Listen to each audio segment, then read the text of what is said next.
Daniel é o autor do livro que leva seu próprio nome. Contudo, o quarto capítulo é claramente uma confissão de Nabucodonosor escrita na forma de carta, a qual Daniel incorporou ao seu livro. Através de uma proclamação real, ele desejava que todos os homens da terra soubessem de sua experiência com Deus de Daniel. Este decreto reflete o sentimento do rei quando suas faculdades mentais foram completamente restabelecidas depois de 7 anos de insanidade. Ele, que tinha sido um orgulhoso monarca, tornou-se um humilde filho de Deus. Nessa história, encontraremos profundas lições espirituais e como Deus manifestou sua misericórdia a um rei pagão idólatra. Hoje, vamos conhecer mais sobre essa história de arrependimento e conversão. Que declaração fez o rei Nabucodonosor a respeito de Deus? O rei exalta Deus e a sua magnitude. O capítulo 4 inicia com o reconhecimento do rei Nabucodonosor acerca da sabedoria e domínio de Deus sobre todos os reinos da terra. Esse poderoso testemunho foi proclamado a todos, povos e línguas, num edito real elaborado pelo próprio Nabucodonosor. Esse fato é clara demonstração de que Daniel e seus amigos, mesmo no cativeiro, influenciaram tremendamente a corte babilônica e fizeram com que o conhecimento de Deus chegasse a todos os povos. O que trouxe espanto ao rei Nabucodonosor? O rei teve sonhos e visões que o deixaram apavorado. Os habitantes da Babilônia costumavam ver um significado em todo sonho. Possivelmente por essa razão, Deus empregou mais uma vez um sonho como um instrumento para expor seus intuitos. Deus sempre usa parábolas e figuras para transmitir suas verdades. Os símbolos ajudam a recordar tanto a mensagem como sua importância durante mais tempo que se a mensagem tivesse sido comunicada de outra maneira.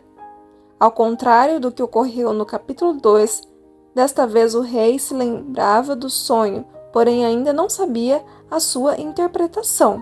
Que pessoas foram novamente chamadas para decifrarem o sonho? Místicos e sábios. Portanto, eles não puderam desvendar o sonho do rei Nabucodonosor. Assim como ocorreu no capítulo 2, foram chamados todos os sábios, magos, encantadores, caldeus e feiticeiros para dar ao rei a interpretação do sonho, como no capítulo 2, Daniel 4:7 declara que eles não puderam dar ao rei a interpretação do sonho. Mais uma vez, ficou provada a incapacidade de qualquer homem revelar os mistérios que o Altíssimo reservou para si. Descreva o sonho de Nabucodonosor. Nabucodonosor sonhou com uma árvore frondosa e cheia de frutos, animais e árvores. Era tão alta que tocava o céu.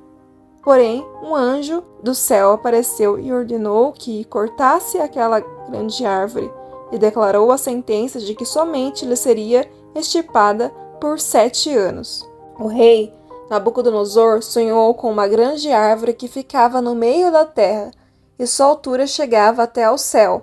Todos os seres viventes se mantinham dela.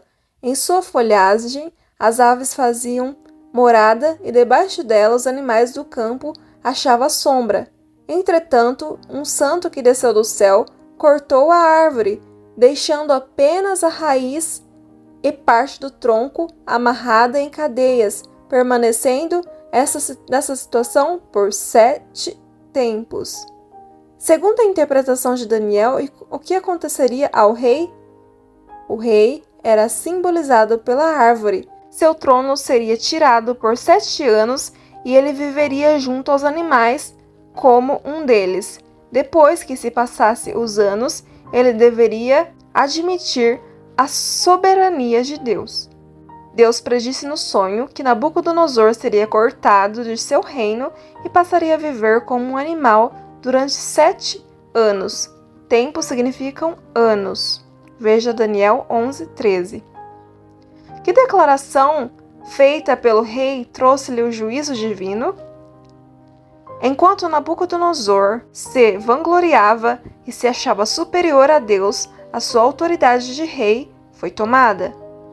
Nabucodonosor havia sido exaltado ao máximo com a glória mundana. Mesmo na profecia de Ezequiel, ele havia sido chamado de o Rei dos Reis. Todavia, ainda que algumas vezes tivesse atribuído a Deus a glória do seu reino, ele permitiu que o orgulho e o desejo de exaltação própria dominassem o seu coração.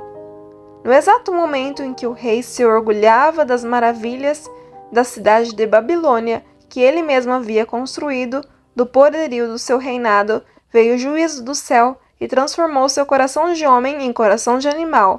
Foi esse mesmo sentimento de orgulho e presunção que fez com que Lúcifer fosse expulso do céu. Após os 7 anos de loucura, o que reconheceu o rei Nabucodonosor? Depois dos 7 anos, Nabucodonosor recuperou a consciência e declarou a autoridade e infalibilidade de Deus. Nabucodonosor reconheceu que o céu reina, que o Altíssimo tem domínio sobre o reino dos homens e o dá a quem quer. Este rei, que no passado havia sido orgulhoso e tirano, tornou-se um humilde filho de Deus, sábio e compassivo. Finalmente, ele aprendeu a lição de que a verdadeira grandeza consiste em reconhecer e glorificar o único Deus verdadeiro. Ele é quem domina sobre reis e reinos, e pode humilhar aos que andam na soberba. O propósito de Deus era que o maior reino do mundo reconhecesse a justiça divina, e agora isso estava cumprido. Esta proclamação pública, em que Nabucodonosor reconhecia a misericórdia, bondade e autoridade de Deus, foi o último ato de sua vida registrado na história sacra.